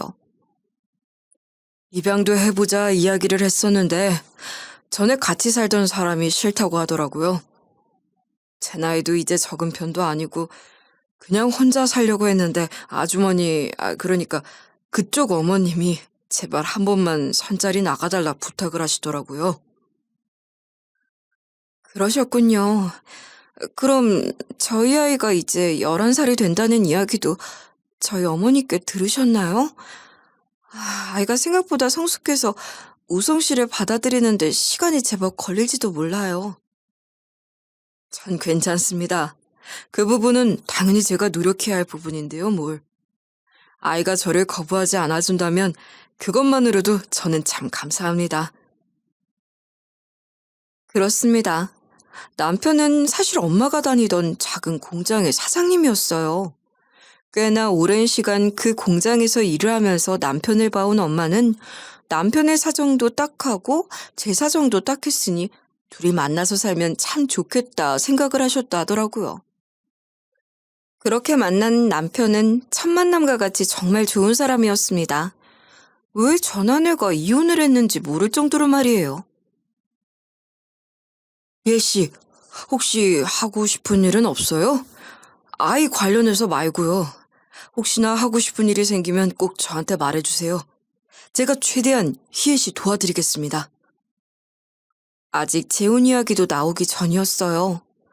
남편은 혼자서 씩씩하게 딸아이 하나 키우는 제 모습을 보며 뭐라도 도와주고 싶다며 뭐든 하고 싶은 일을 찾아보라 계속 저를 밀어주었죠. 만약 남편이 아니었다면 지금 하고 있는 가게도 해보겠다 생각을 못했을 겁니다. 서로의 탐색전이 끝나고 저와 남편은 소소한 재혼식을 갖고 그대로 부부가 되었어요. 처음에는 아빠가 아닌 아저씨는 싫다던 딸아이도 이제는 아저씨가 자기 아빠가 되어서 너무 좋다며 얼굴에 웃음꽃이 활짝 피었죠. 하지만 그런 딸아이 모습에도 저는 마음속에선 살짝 부담감이 있었어요. 남편이 제게 해주는 것만큼 제가 남편에게 돌려줄 재산도 능력도 없었으니까요. 그래서 할 수 있는 거는 뭐든지 다 했던 것 같습니다. 그중 하나가 남편이 열어준 고깃집을 열심히 운영하는 것이었죠. 하지만 고깃집을 시작한 시기는 영 좋지 않았어요. 다들 아시겠지만 지금 우리나라 경제가 얼마나 휘청거리고 있는지 몸으로 다들 느끼시죠? 저도 그래요. 누구는 30대에 1억을 모으고 집도 사고 사업도 꿈꾸고 한다는데 제 남편도 그렇고 말이죠. 그런데 제가 막상 40이란 나이가 되고 보니 아무것도 이룬 것도 없는 제 능력으로는 이 가게를 잘 살릴 수 있을까 불안하더라고요. 그래도 망하면 자신이 더 열심히 돈 벌면 된다며 응원해주는 남편. 저는 열심히 전단 돌려가며 남편의 시댁이 운영하는 작은 축사에서 기르는 돼지고기라며 신선하다는 것을 필두로 열심히 가게를 운영해 나갔습니다. 그 결과 가게는 문전성시만큼은 아니더라도 적자가 나지 않는 선에 성공을 거두게 되었죠. 수익이라 부를 만큼 매출이 좋진 않았어요. 그래도 첫 가게를 연 제가 적자를 보지 않았다는 것만으로도 큰 이익이라 생각하며 지냈죠. 누구는 3번 망하고 한 번을 성공해도 이득이라는 말을 하기도 했으니까요. 그렇게 평화로운 한때를 보내던 그 시간, 사건이 하나 터진 겁니다. 제 가게는 말이죠. 주변에 회사들이 참 많이 있거든요. 가깝진 않지만 2블럭 정도만 가면 지하철역이 있어서 접근성이 꽤나 좋은 자리에 위치하고 있어요. 그래서 항상 연초, 연말, 행사 등등 다양한 이유로 단체 회식 예약이 그래도 많이 들어왔어요. 그날 전화도 그랬죠. 안녕하세요. 저희가 회사 단체 회식 때문에요. 이번 주 목요일에 혹시 20명 정도 예약 가능할까요? 조금 젊어 보이는 여성의 목소리였는데 이상하게 익숙하다는 생각이 들긴 했어요. 그럼요. 당연히 가능하죠. 몇 시 예약으로 잡아드리면 될까요? 음식은 어떤 걸로 준비하면 되죠? 7시 정도 갈 예정이고요. 저희 일단 삼겹살 위주로 준비해 주시고 일단은 20명이라 30인분 정도는 거뜬히 먹을 것 같거든요. 거기에 목살이나 양념갈비 같은 것들도 있죠? 그것도 섞어서 한 5인분 정도 준비해주세요.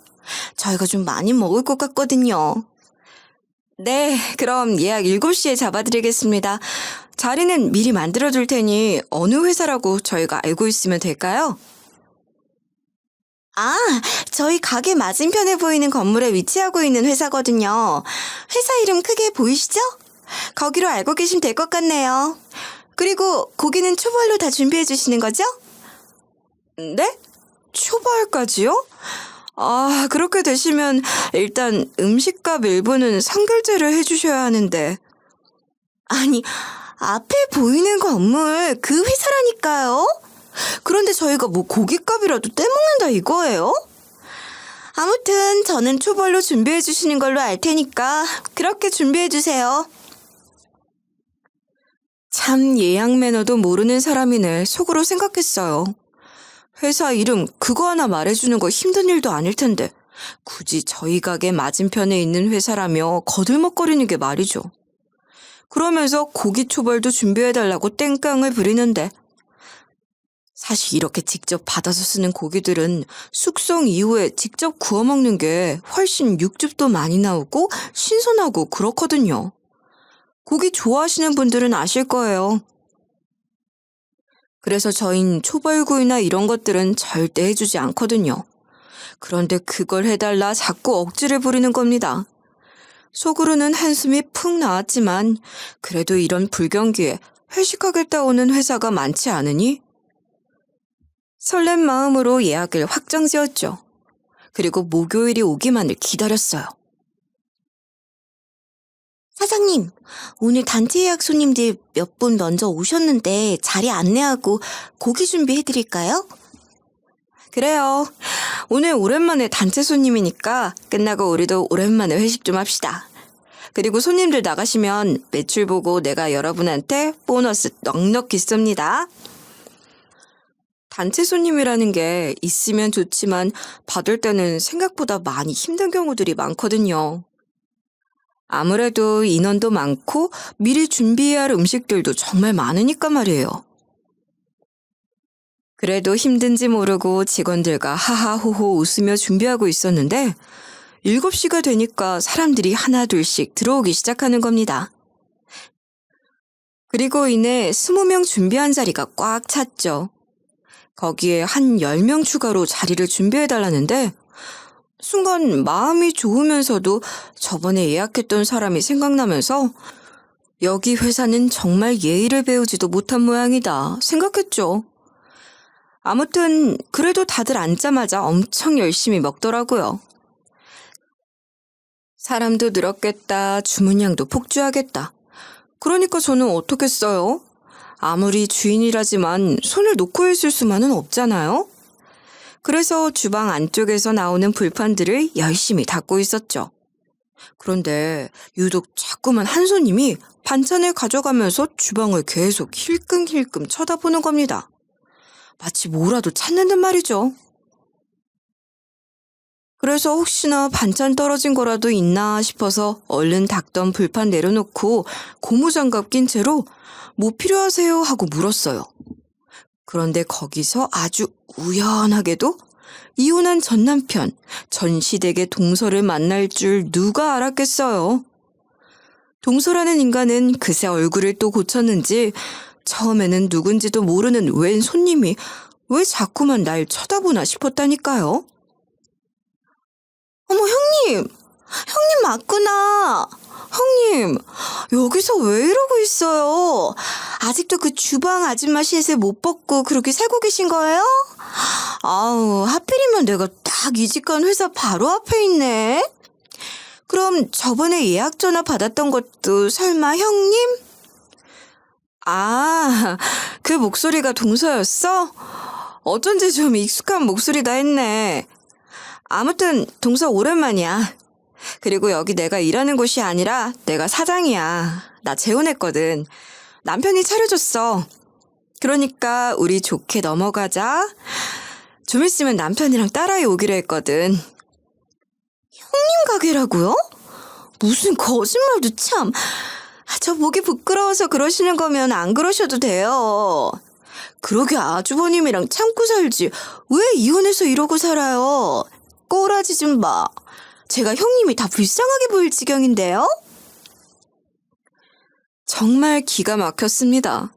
면접 교섭권까지 박탈당할 정도로 제 딸에게 심한 트라우마를 남겼던 그 집안 식구들과 그것도 자기들이 한 짓을 부끄러워하지도 않는 그 집안 사람들이랑 참고 살았어야 한다고?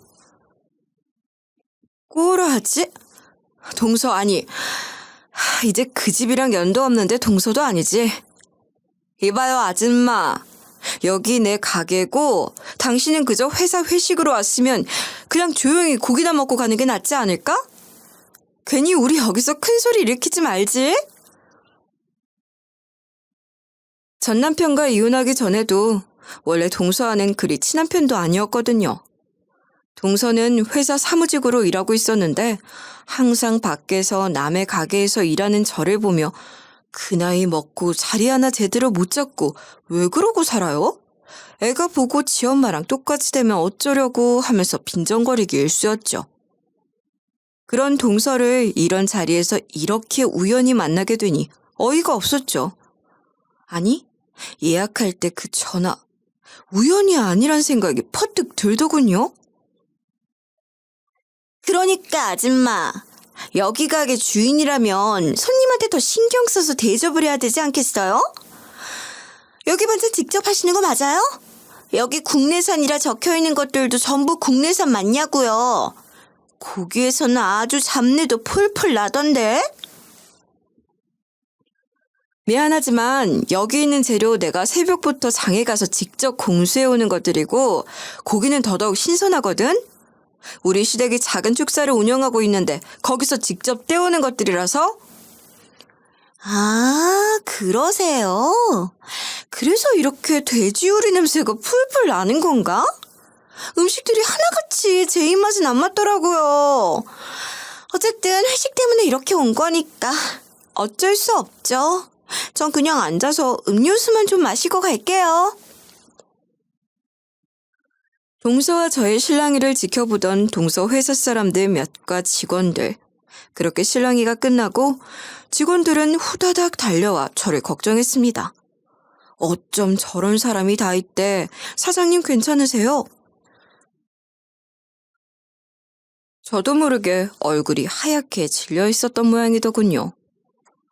혹시라도 지금 제가 잘못 대처하면 가게 평판이 어떻게 될지 몰라 동서에게 크게 욕을 할 수도 없는 노릇.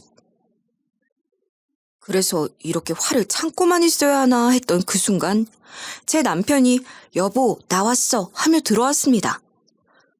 가게 분위기가 왜 이래? 오늘 단체 회식이 있어서 당신 기분 좋다면서. 내가 오면서 현서도 픽업해왔어. 현서가 오랜만에 당신 가게 놀러가고 싶대서. 남편이 딸아이를 제품에 안겨주며 뭐 도와줄 일은 없어 하고 묻는데 그 순간 회식 상석에 있던 한 남자가 남편에게 다가오더니 아주 반갑게 인사를 건네는 거예요. 아니 장 사장, 여기서 자네 얼굴을 이렇게 보네.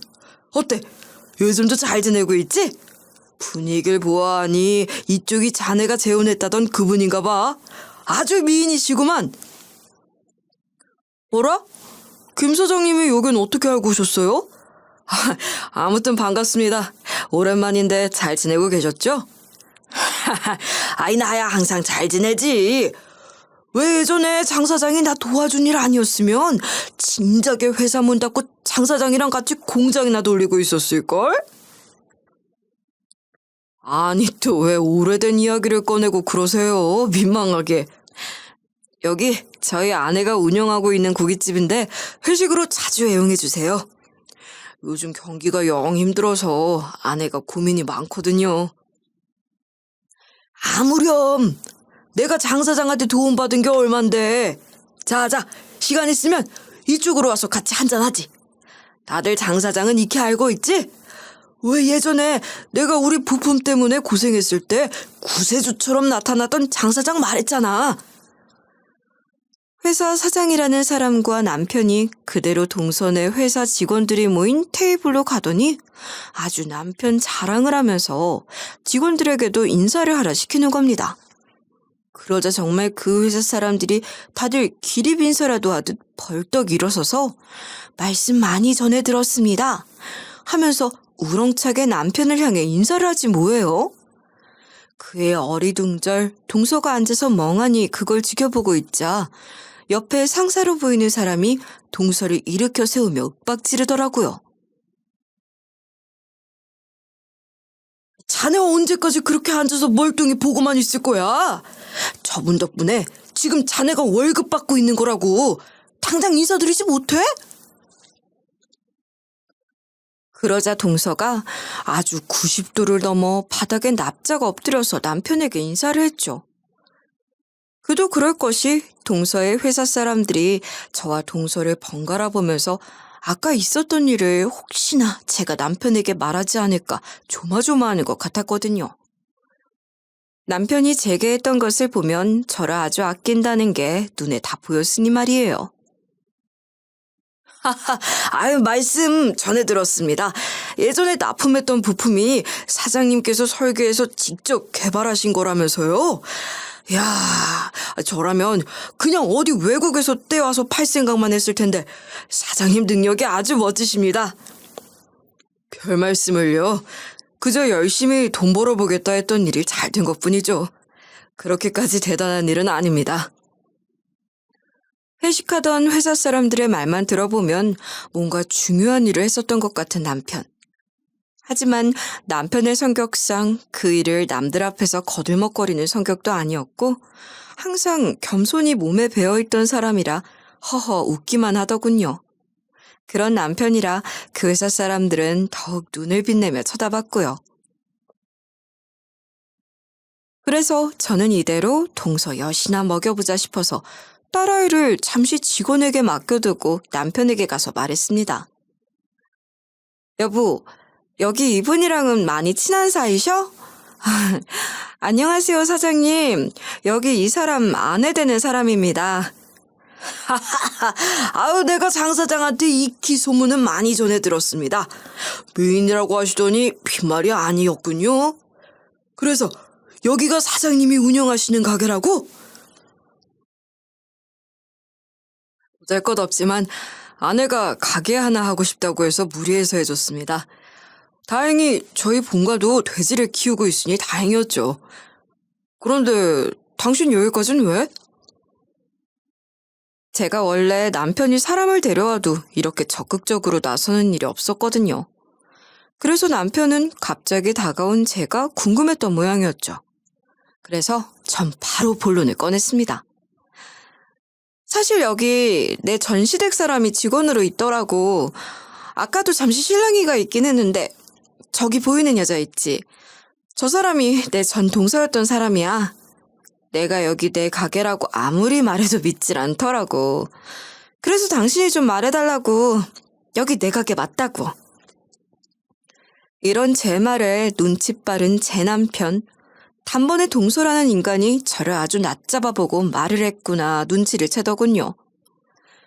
그러니 남편이 사장이라는 사람에게 이렇게 말하지 않겠어요? 김 사장님, 요즘 사람 보는 눈이 좀 흐려지셨나 봅니다. 어떻게 저런 직원도 직원이라고 뽑아서 쓰시고 사람 우습게 하는 직원은 절대 회사 안으로 발걸음도 하게 놔둬서는 안 되는 거 잘 아시면서. 어? 그게 무슨 말이야? 내가 모르는 사이에 무슨 일이라도 있었나? 거기 자네, 이리 와서 무슨 일이 있었는지 상세히 보고하게. 남편이 의미심장하게 말을 건네자 회사 사장은 단번에 동서를 지목하며 저와 남편 옆에 세우고 무슨 일이 있었는지 얼른 말하라고 윽박지르기 시작했어요. 그러자 동서는 분한지 부들부들 떨면서 눈물까지 뚝뚝 흘리며 말하더라고요. 사장님, 아니 그러니까 여기 이분이 제 예전 형님이신데 오랜만에 뵈서 너무 반가운 마음에 그냥 저 정말 아무 말도 안 했어요. 왜? 아까처럼 말해보지 그래? 나보고 꼬라지 참 보기 좋다며. 전 남편이 외도를 해도 좀 참고 살지. 여기 주방에서 불판이나 닦는다고 큰 소리 떵떵 소리치지 않았어? 제가 언제 그랬어요? 형님 힘들게 일하니까 아주버님이랑 그냥 살지 왜 이러고 사시냐 그랬죠. 그리고 언제 제가 꼬라지라 했어요? 동서는 기억력도 아주 수준급인가 봐. 그 사이에 그걸 잊어버리고 있네? 분명 동서가 말했잖아. 내가 불판이나 닦는 아줌마처럼 일하는 모습이 아주 꼬라지가 보기 좋다면서. 동서가 아닌 척 시치미를 뚝 떼자 직원들이 우르르 몰려와 그런 동서를 향해 손가락질하기 시작했습니다. 우리 사장님이 얼마나 좋은 사람인데 당신이 우리 사장님한테 꼬라지라고 하는 거 제가 다 들었어요. 설거지나 한다면서 아주 비아냥거리면서 말 잘하더만. 인연 아주 여우네 여우. 거기 사장님, 이런 직원 옆에 두면 아주 회사 망할지도 몰라요. 이 사람이 아까 저희 사장님 보고 뭐라 했는 줄 아세요? 여기 고기 잡내 심하고 이 가게 안에서 돼지우리 냄새가 난다고 아주 난리도 아니었어요. 그 말에 발끈한 사람은 제가 아니라 남편이었어요. 뭐? 이 사람한테 뭐라고 했다고요? 여기서 돼지우리 냄새가 나? 김 사장님, 어떻게 이렇게 막말하는 직원 아래에 두시고 계실 수 있어요? 이번 계약건은 저도 다시 생각해봐야겠습니다. 사실 남편의 본가가 축산업을 하는 바람에 어린 시절 남편의 몸에서 돼지우리의 냄새가 떠날 날이 없었다고 하거든요. 부모님 일을 돕겠다고 본인도 축사일을 좀 하고 했다는데 그걸로 어린 시절에는 친구들한테 놀림도 많이 받았다고 했습니다. 그러니 발끈한 것도 어쩌면 당연했죠.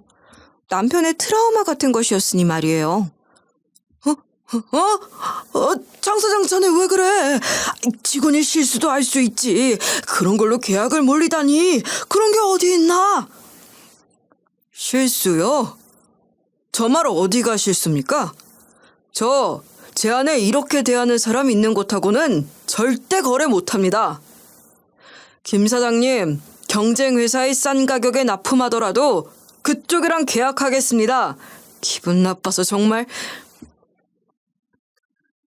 이런 남편의 반응에 동서 회사 사장이라는 사람은 안절부절 못했어요. 사실 남편이 작은 부품 공장을 하고 있지만 실속은 꽉 찬 그런 공장을 운영하고 있었거든요. 그래서 거래처만큼은 거의 꽉 쥐고 있다시피 할 정도였고요. 아무튼 사장이라는 사람들의 대화에서 동서 때문에 거래가 파니 뭐니 이런 이야기가 나오니 동서의 안색이 파랗게 질려가더군요. 남편은 제 입으로 이런 말 하면 부끄럽지만 능력이 꽤 괜찮은 남자였거든요. 남편의 공장에서 만든 부품들은 똑같은 종류라도 만드는 방법이 다른 업체와는 조금 달라서 그 품질을 인정받아 여기저기서 많이 찾는 것들이 많았어요. 특히 다른 공장에서도 따라할 수 없도록 기술의 특허권까지 받은 상태였기 때문에 당연히 동서회사 사장이 아쉬운 입장일 수밖에 없었죠. 아무리 갑과 을의 계약관계가 있다 한들 말이에요. 게다가 남편이 새롭게 설계까지 해서 만드는 남편 공장만의 특별 부품도 있었고요. 그래! 그럼 내가 여기 이 직원 그냥 자르겠네. 자네가 그렇게 못마땅하면 내가 이 직원을 자른다고. 우리 우정이 이렇게 쉽게 깨져서야 되겠는가? 해고라는 말에 발끈한 동서는 앞뒤도 잊었는지 발끈해서는 자기 회사 사장한테 큰 소리를 내기 시작했죠. 아니 사장님, 어떻게 이런 일로 사람을 해고하니 많이 하세요? 제가 가만히 있을 것 같아요? 저도 이대로 노동청에 달려가서 부당해고라 신고할 거예요. 뭐라고? 지금 자네 한 사람 때문에 우리 회사 밥줄이 끊기게 생겼는데 그럼 해고 안 하고 배기겠나? 그리고 자네 눈에 지금 보이는 게 없어? 내가 자네 회사 사장이야. 자네 월급 챙겨주는 사람? 그런데 어디서 소리를 높여? 남편도 이 이상은 그 회사 사장이란 사람을 쫄 생각은 없었는지 조용히 그럼 이 직원은 해고하는 조건으로 다시 계약하시죠. 하며 그 말을 끝으로 자리에서 일어나 저를 데리고 주방 안으로 들어왔죠. 아니, 장 사장, 뭘 그리 급하게 해? 일단 내 얘기라도 한번 들어보고 들어가게. 우리 오래된 사이지 아닌가? 오래된 사이니 제 성격 잘 아시겠죠? 제 사람이 이렇게 욕보이는 거 못 참습니다. 아무튼 거래 조건은 말했으니 다음 약속 전에 맞춰오시죠. 그런 제 뒤에서는 회사 사장이라는 사람이 잔뜩 화가 나서 동서에게 뭐라고 하는 소리가 들렸는데 아마 동서는 저 회사에서 잘릴 운명이 될 것 같더군요. 지금 자네 아내 때문에 이게 뭐야? 넌 뭐하는 년이야?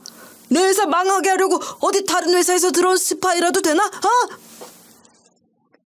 도대체 제가 무슨 스파이라 그러세요? 저 사람하고 전 예전에 형님 동서 사이였다니까요, 사장님. 한솥밥 먹던 식구인데 제가 무슨 말을 했다 그러세요? 다들 증거라도 가지고 있는 거예요? 아무튼 그 소란이 있고 나서 남편이 저에게 가게 CCTV 영상을 요구하기에 그날의 영상을 전해뒀습니다. 거기엔 명백하게 제게 손가락질하면서 업신여기는 표정을 한 동서가 찍혀 있었죠. 그러면서 가게를 위해 잠시 참을 수밖에 없었던 당시 제 모습도 말이에요. 그리고 저희 직원 중 하나가 동서가 제게 시비를 걸기 시작한 부분부터 몰래 동영상 촬영을 하고 있었더라고요. 혹시라도 제가 필요하면 보내주겠다면서 말이죠.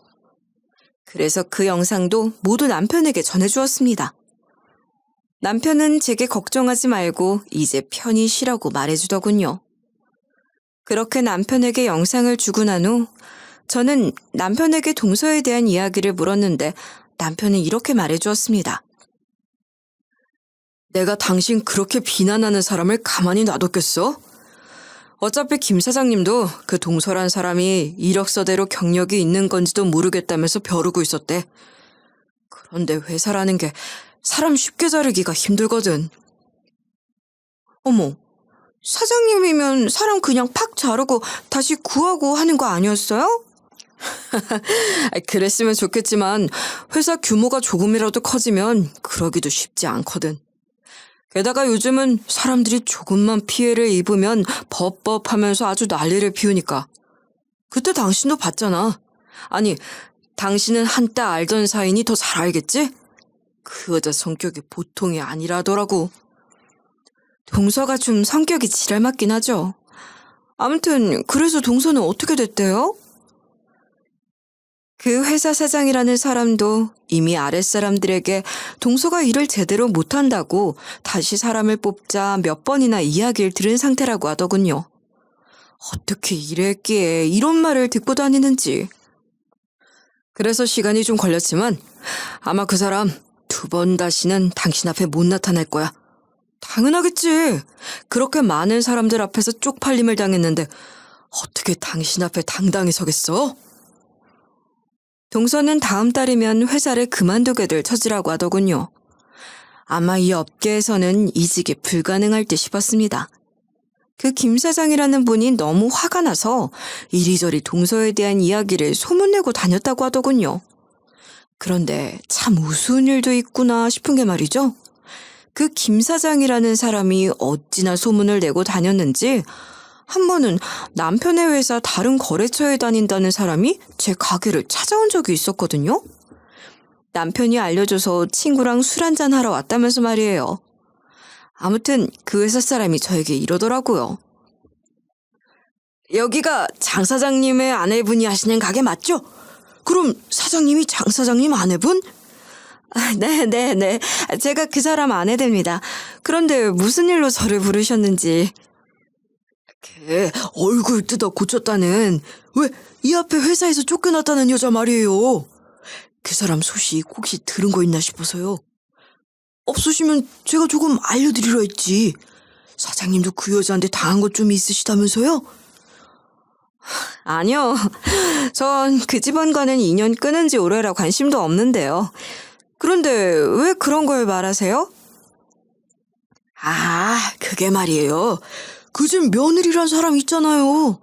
회사 잘린 뒤로 여기저기 면접 보고 다녔는데 한 번은 어떤 회사 앞에서 그 심오한 사람이 그 여자 멱살 잡고 막 소리를 질렀대요. 어떻게 사람을 이렇게 실망시키냐? 내 얼굴에 감히 먹칠을 해? 하면서 말이에요.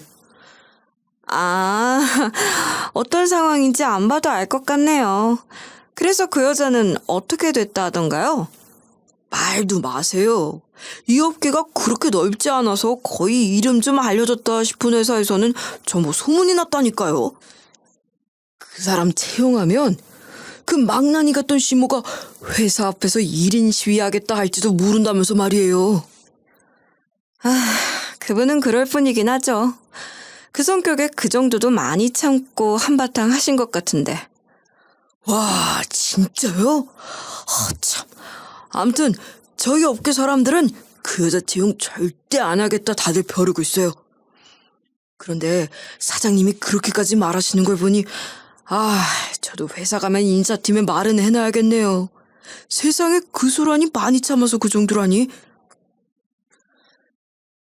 전 원하지도 않았던 전시댁 이야기들을 이렇게 자연스레 제 귀로 들을 수 있었죠.